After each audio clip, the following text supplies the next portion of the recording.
अस्सलामुअलैकुम प्यारे तलबा। आज हम पढ़ने वाले हैं exercise 9.1 question number 7। Question number 7 है कि what is the length of the arc. एक आर्क की लेंथ कितनी है इंटरसेप्टेड ऑन अ सर्कल, जो जिसने सर्कल के ऊपर बनाई गई है या जिसने सर्कल को रोक रखा है। सर्कल ऑफ रेडियस 14 सेंटीमीटर, ऐसा सर्कल जिसकी रेडियस 14 सेंटीमीटर है। By the arm of a central angle of 45 degree, एक 45 डिग्री के सेंट्रल एंगल की आर्म के ज़रिए। इसका सोल्यूशन कुछ इस तरह से है कि length is equal to R theta. जैसा कि हम जानते हैं length is equal to R theta यानी रेडियस मल्टीप्लाइड बाय एंगल। तो हमें रेडियस यहाँ पे दिया गया है 14 सेंटीमीटर, थीटा हमें 45 डिग्री दिया गया है। जैसा कि हम जानते हैं कि L is equal to R theta, और इसमें जो थीटा की वैल्यू है वो शर्त रखी गई है कि हमेशा रेडियन के अंदर होनी चाहिए। लेकिन हमारे पास यहाँ पर जो एंगल दिया गया है वो डिग्री के अंदर है। तो सबसे पहले हम इस 45 डिग्री को रेडियन के अंदर कन्वर्ट करेंगे। 45 डिग्री को रेडियन के अंदर कन्वर्ट करने के लिए हम 45 को पाए डिवाइडेड बाय 180 कर देंगे। 45 multiplied by pi divided by 180 कर देंगे। जब 45 multiplied by pi divide by 180 होगा तो हमारे पास आंसर पाई बाय 4 रेडियन आएगा। जैसा कि हम जानते हैं L L is equal to R theta यानी length is equal to radius multiplied by angle. हम रेडियस हमारे पास 14 सेंटीमीटर है, एंगल हम मालूम कर चुके हैं रेडियन के अंदर पाई बाय 4। जब ये मल्टीप्लाई होंगे तो हमारे पास आंसर आ जाएगा 7 पाई बाय 2, जिसको हम पॉइंट्स के अंदर 10.99, हमारा आंसर मिलता है 10.99 अप्रोक्सीमेटली 11 सेंटीमीटर के इक्वल है। तो हमारे पास length of the arc intercepted जो है वो 11 सेंटीमीटर है। क्वेश्चन नंबर 8 हमारे पास है find the radius of the circle. एक सर्कल का रेडियस फाइंड करें in which the arms of a central angle of measure 1 radian cut off an arc of length 35 degree. तो हमें यहाँ पे एक सर्कल का रेडियस फाइंड करना है। हमें सेंट्रल एंगल दिया गया है 1 रेडियन, लेंथ ऑफ आर्क जो है यानी एल जो हमारे पास है वो 35 सेंटीमीटर है। जैसा कि हम जानते हैं L is equal to R theta, ये हमारे पास जनरल फार्मूला है जो हम शुरू से यूज़ करते हुए आ रहे हैं। यहाँ पे आर, हमें आर की वैल्यू फाइंड करनी है तो आर को इस तरफ रहने देंगे। थीटा आर से मल्टीप्लाई हो रहा है तो ये इक्वल की दूसरी तरफ जाते हुए एल से डिवाइड हो जाएगा। तो हमारे पास R is equal to L divided by theta आ जाएगा। हमारे पास एल की वैल्यू 35 सेंटीमीटर थी और थीटा जो हमें 1 रेडियन दिया गया था। 35 divided by 1 is equal to 35। इसका मतलब है हमारे पास जो रेडियस होगा वो 35 सेंटीमीटर होगा। हमारे पास क्वेश्चन नंबर 9 है कि a railway train is running on a circular track of radius 500 meter at a rate of 30 kilometer per hour through what the angle will it turn in 10 seconds. हमें हमारे पास एक railway train के track का radius बताया गया है जो कि है 500 मीटर्स, और ट्रेन की स्पीड बताई गई है 30 किलोमीटर पर आवर यानी उसकी 1 घंटे में वो 30 किलोमीटर तय कर रही है। और एंगल, वो कितना एंगल पे मुड़ जाएगी 10 सेकंड के अंदर। तो इसका सोल्यूशन, रेडियस हमें दिया गया 500 मीटर, स्पीड की ट्रेन हमें 30 किलोमीटर पर आवर दी गई है, लेकिन हम जानते हैं कि स्टैंडर्ड यूनिट जो है स्पीड का वो है मीटर पर सेकंड, लेकिन हमें यहाँ पर किलोमीटर पर आवर दिया गया है। सबसे पहले हम इसको मीटर पर सेकंड में कन्वर्ट करेंगे। इसको मीटर 30 किलोमीटर पर आवर को मीटर पर सेकंड में कन्वर्ट करने के लिए सबसे पहले 30 मल्टीप्लाइड बाय 1000 डिवाइडेड बाय 3600 से इसको डिवाइड करेंगे। 1000 यहाँ पे किलोमीटर को मीटर में कन्वर्ट करने के लिए, और 3600 से डिवाइड करने की वजह है एक आवर में 3600 हमारे पास सेकंड होते हैं। तो हमारे पास स्पीड बनेगी 35/3 मीटर पर सेकंड, जिसको हम डेसिमल के अंदर 8.33 मीटर पर सेकंड लिख सकते हैं। हम ये फार्मूला फिजिक्स के अंदर भी पढ़ चुके हैं, S is equal to V T velocity multiplied by time. ये हम फिजिक्स में पढ़ चुके हैं। असल में ये फार्मूला है V is equal to displacement divided by time, जिसको हम V is equal to S by T लिखते हैं, लेकिन एस इज इक्वल टू, जब एस दूसरी तरफ जाएगा इक्वल टू और वी इस तरफ आएगा तो हमारे पास हो जाएगा S is equal to V T. हमारे पास वेलोसिटी में हम स्पीड डालेंगे, हमारे पास स्पीड है 8.33 मीटर पर सेकेंड, और हमारे पास यहाँ पे टाइम जो हमें दिया बताया गया है वो है 10 सेकेंड्स। जब ये मल्टीप्लाई होगा तो हमारे पास आंसर आएगा 83.33 मीटर। जैसा कि हम जानते हैं length is equal to radius multiplied by angle, and angle is equal to length divided by radius. तो हम हमारे पास यहाँ पर लेंथ हमें मालूम हो चुकी है, वो है 83.33 मीटर, यानी जो उसने डिस्टेंस कवर किया, और हमारे पास रेडियस था 500 मीटर। तो हम इसको 83.33 को डिवाइडेड बाय 500 करेंगे तो हमारे पास आंसर आएगा 0.166 radian. Hence, angle of turning of train is equal to 0.166 radian और 1/6 रेडियन। हमारे पास क्वेश्चन नंबर 10 दिया गया है कि a horse is tethered to a peg by a rope of 9 meters length and it can move in a circle with the page as center। कि एक घोड़ा है जो कि एक रस्सी से डर गया है या एक कोड़े से डर गया है जिसकी लंबाई 9 मीटर है और जो कि एक सर्कुलर पाथ पे घूम सकता है।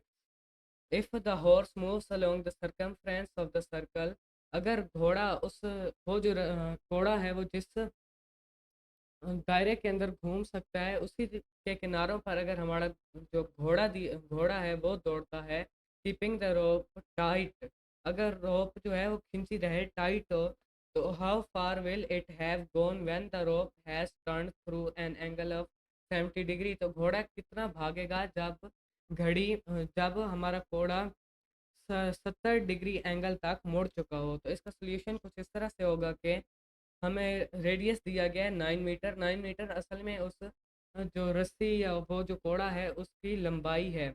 जब एक रस्सी सर्कुलर पाथ पे घूमेगी तो वो रस्सी की लंबाई उसका रेडियस कहलाएगी। हमारे पास हमें एंगल दिया गया है 70 डिग्री। जैसा कि हम जानते हैं कि फार्मूले को L is equal to R theta जो हमारे पास फार्मूला है, इसको यूज़ करने के लिए एंगल हमेशा रेडियन के अंदर होना चाहिए। तो हम सबसे पहले 70 डिग्री को रेडियन के अंदर कन्वर्ट करने के लिए पाई डिवाइडेड बाय 180 से मल्टीप्लाई करा देंगे और हमारे पास आंसर आएगा 7/18 रेडियन। असल में हमें लेंथ मालूम करनी है कि वो घोड़ा डिस्टेंस मालूम करना है, उस घोड़ा कितनी डिस्टेंस पे मुड़ा या फिर वो घोड़ा कितने डिस्टेंस तक घूमा, जो कि हमारे पास लेंथ कहलाती है। जैसा कि हम जानते हैं L is equal to R theta, हमारे पास एक फार्मूला है। रेडियस हमें 9 मीटर बताया गया है, थीटा हमें 70 डिग्री बताया गया था, इसको हमने रेडियन में कन्वर्ट किया तो 7/18 पाई आया है।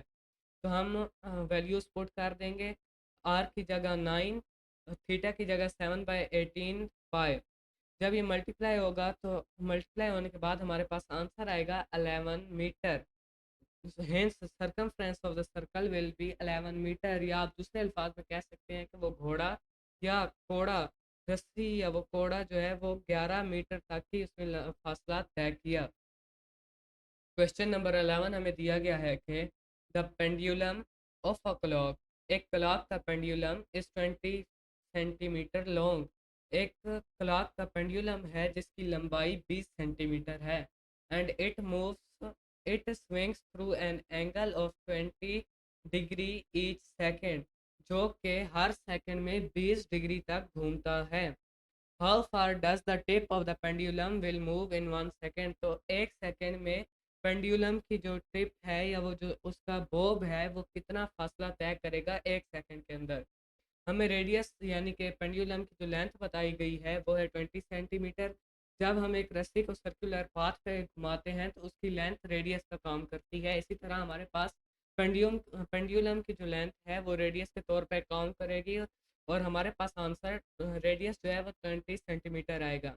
एंगल हमें 20 डिग्री दिया गया है।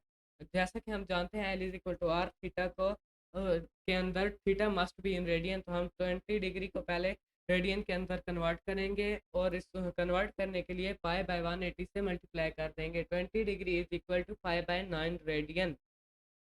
हमें असल में लेंथ फाइंड करनी है कि एक सेकंड के अंदर पेंडुलम कितना फासला तय करेगा। पेंडुलम का जो बोब है वो कितना फासला तय करेगा। जैसा कि हम जानते हैं L is equal to R theta, R की जगह 20, थीटा की जगह पाई/9, मल्टीप्लाई होने के बाद हमारे पास आंसर 20 पाई/9 आएगा।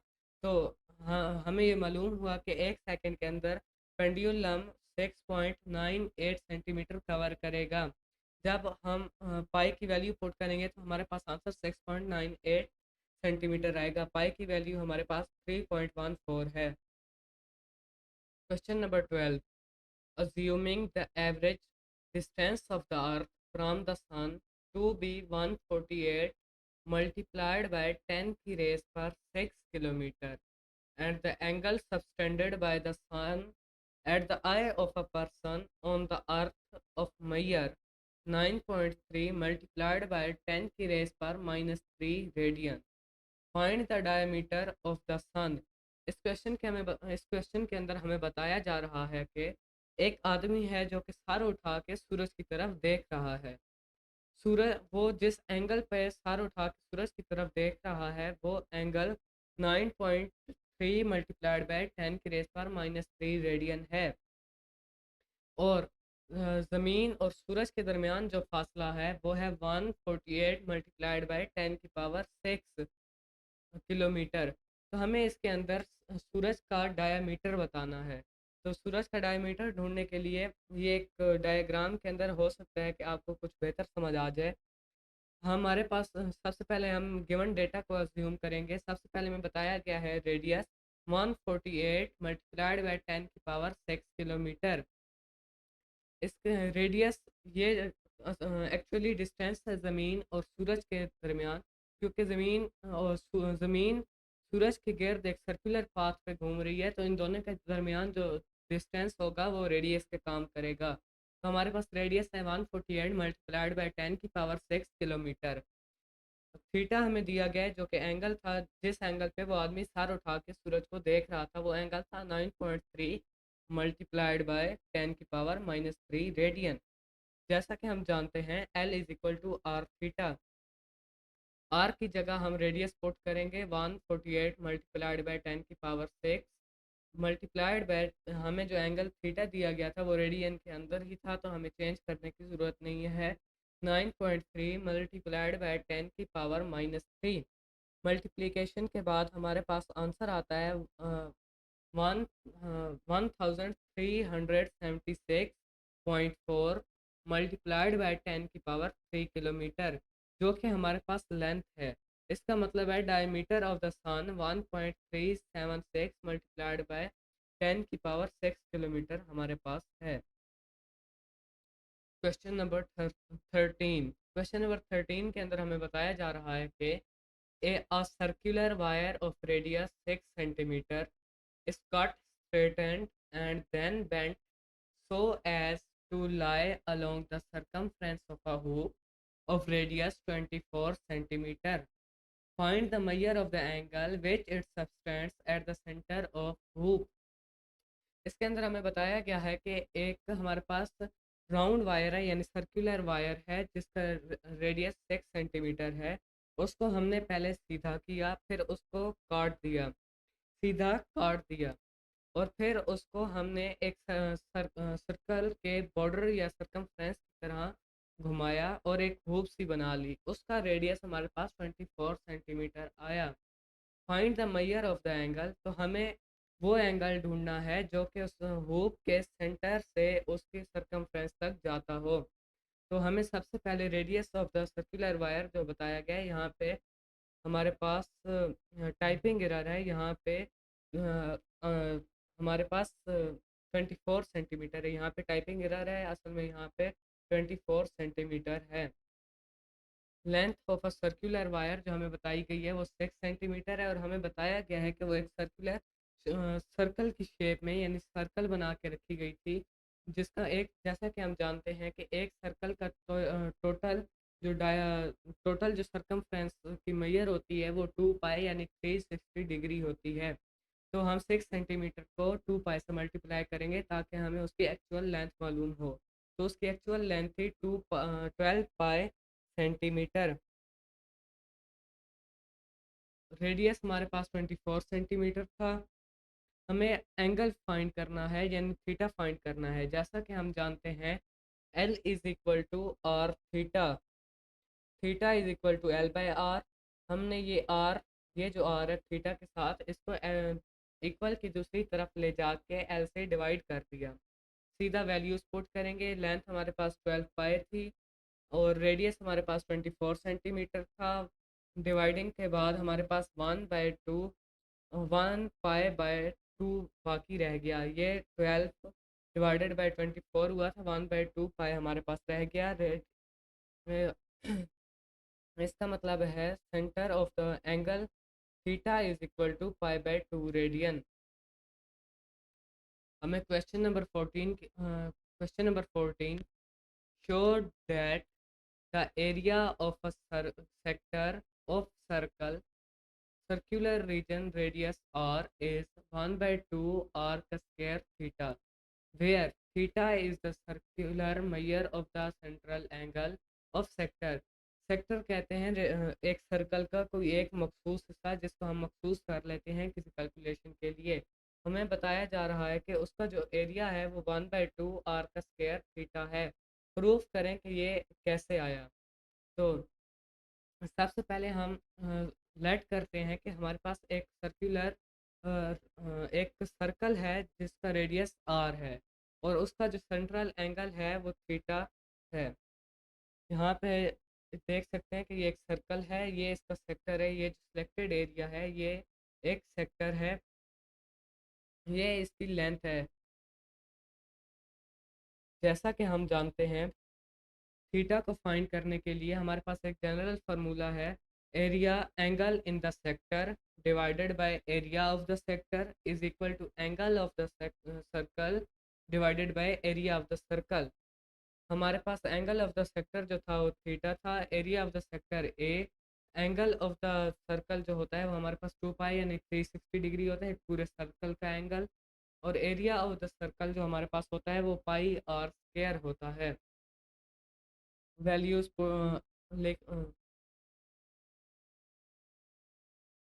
तो सिंपली वैल्यूज को एक्सचेंज करेंगे।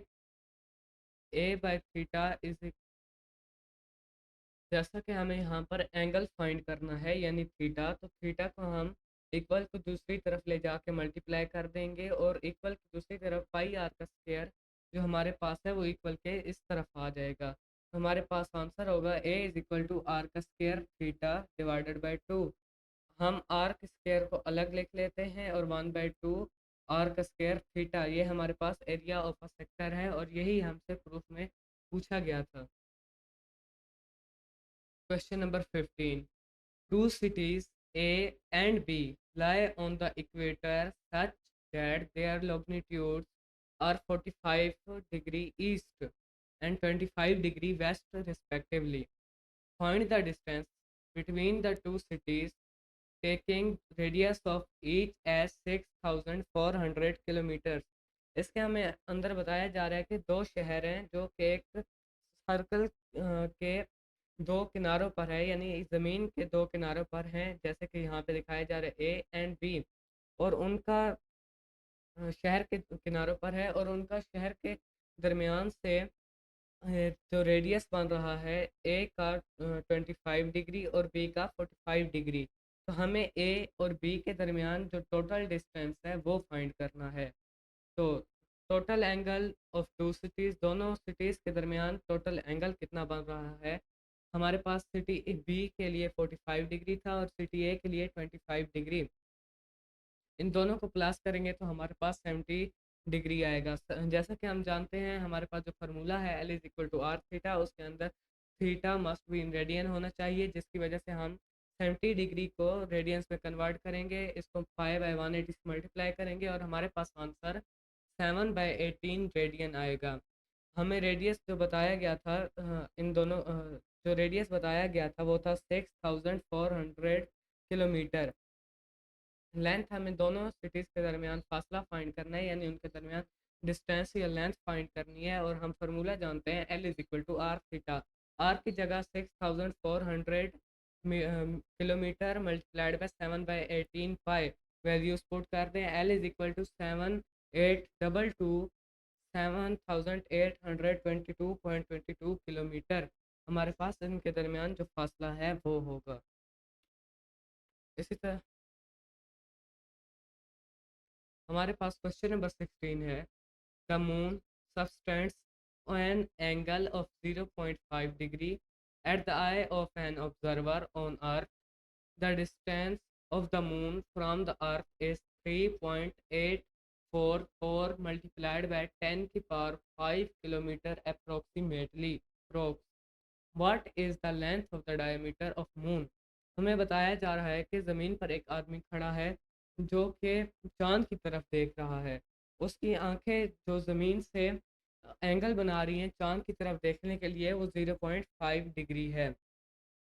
ज़मीन और चाँद के दरमियान जो फासला है वो 3.844 मल्टीप्लाइड बाय 10 की पावर 5 किलोमीटर अप्रोक्सीमेटली है। तो हमें मून का डायमीटर बताना है। सबसे पहले हमारे पास फार्मूला है L is equal to R theta. जैसा कि हम जानते हैं इसके अंदर theta must be in radian, तो हम इसको रेडियन में कन्वर्ट करेंगे। 0.5 degree is equal to 8.72 multiplied by 10 की पावर -3 रेडियन। और हमारे पास जो रेडियस है वो 3.844 मल्टीप्लाइड बाय 10 की पावर 5 किलोमीटर है, क्योंकि चांद जो है वो ज़मीन के गिर्द एक सर्कुलर पाथ पे मूव करता है। तो चांद और ज़मीन ज़मीन सेंटर है जिसके इर्द गिर्द चांद सर्कुलर पाथ पे मूव करता है। इसका मतलब है कि जो चांद और ज़मीन के दरमियान फासला है वो रेडियस कहलाएगा। तो रेडियस हमारे पास 3.844 मल्टीप्लाइड बाय 10 की पावर 5 किलोमीटर है। हमें चाँद की लंबाई मालूम करनी है या उसका डायमीटर मालूम करना है। हमारे जैसा कि हम जानते हैं L is equal to R theta. हम वैल्यूज पुट करेंगे। आर की जगह 8.72 मल्टीप्लाइड बाय 10 की पावर -3, थीटा की जगह 3.844 मल्टीप्लाइड बाय 10 की पावर -3, और इनको मल्टीप्लाई करने के बाद हमारे पास आंसर आता है 33.5196 मल्टीप्लाइड बाय 10 की पावर 2। इसको सिंपली हम लिख सकते हैं 3351.96 किलोमीटर, जो कि हमारे पास डायमीटर ऑफ मून है। क्वेश्चन नंबर 17 हमारे पास है, the angle subtended by the earth at the eye of a spaceman landed on the moon is 1 degree 54 minutes. The radius of the earth is 6,400 kilometer. Find the approximate distance between the moon and the earth. हमें बताया जा रहा है कि एक spaceman है जो कि चांद की सतह पर खड़ा है और ज़मीन की तरफ देख रहा है। वो उसने जितने वो ज़मीन की तरफ सर उठा के देख रहा है, यानी देख रहा है। उसकी आंखें जो एंगल बना रही हैं वो 1 डिग्री 54 मिनट्स है। रेडियस जो हमारे पास है, रेडियस ऑफ द अर्थ, वो 6,400 किलोमीटर है। तो इन दोनों के दरमियान, ज़मीन और चाँद के दरमियान फासला कितना होगा, हमें ये फाइंड करना है। थीटा हमें डिग्री के अंदर दिया गया है, तो सबसे पहले हमें इसे रेडियन के अंदर कन्वर्ट करना है। तो सिंपली आप कन्वर्ट करना जानते हैं, हम आगे बढ़ेंगे। हमारे पास 1 degree 54 minutes is equal to 0.033 radian होता है। रेडियस जो हमें ज़मीन का बताया गया है वो है 6,400 kilometre. Diameter of the earth हमें फाइंड करना है, तो डायमीटर जो होता है वो रेडियस का डबल होता है। तो हम इसको रेडियस को 2 से मल्टीप्लाई करेंगे तो हमारे पास डायमीटर आ जाएगा। रेडियस हमारे पास था 6,400, इसको मल्टीप्लाई बाय 2 करेंगे तो हमारे पास आ जाएगा 12800 किलोमीटर। दोनों के दरमियान लेंथ जो है वो है 12,800 किलोमीटर। जैसा कि हम जानते हैं length is equal to R theta, L is equal to R theta. हमें ज़मीन और चांद के दरमियान फासला ढूंढना है। ज़मीन एज अ सेंटर वर्क करती है और चांद एक सर्कुलर पाथ पे ज़मीन के इर्द गिर्द घूमता है। तो उन दोनों ज़मीन और चाँद के दरमियान जो फासला होगा वो रेडियस, एज अ रेडियस हमारे पास काम करेगा। तो radius is equal to length divided by theta. Length हमारे पास थी 12,800 थीटा हमारे पास था 0.033 वैल्यूज पुट करेंगे, डिवाइड करेंगे, हमारे पास आंसर आएगा 3.86 मल्टीप्लाइड बाय 10 की पावर 5 किलोमीटर। हमारे पास टोटल डिस्टेंस जो ज़मीन और चांद के दरमियान है वो है 3.86 मल्टीप्लाइड बाय 10 की पावर 5 किलोमीटर। इसी तरह हमारी एक्सरसाइज 9.1 ख़त्म हो चुकी है। 9.2 भी हमारी प्लेलिस्ट के अंदर शामिल कर दी जाएगी, आप उसको जाके चेक कर सकते हैं। और 9.1 के पिछले क्वेश्चंस को देखने के लिए डिस्क्रिप्शन में लिंक दे दिया गया है, या आई बटन पे क्लिक करें।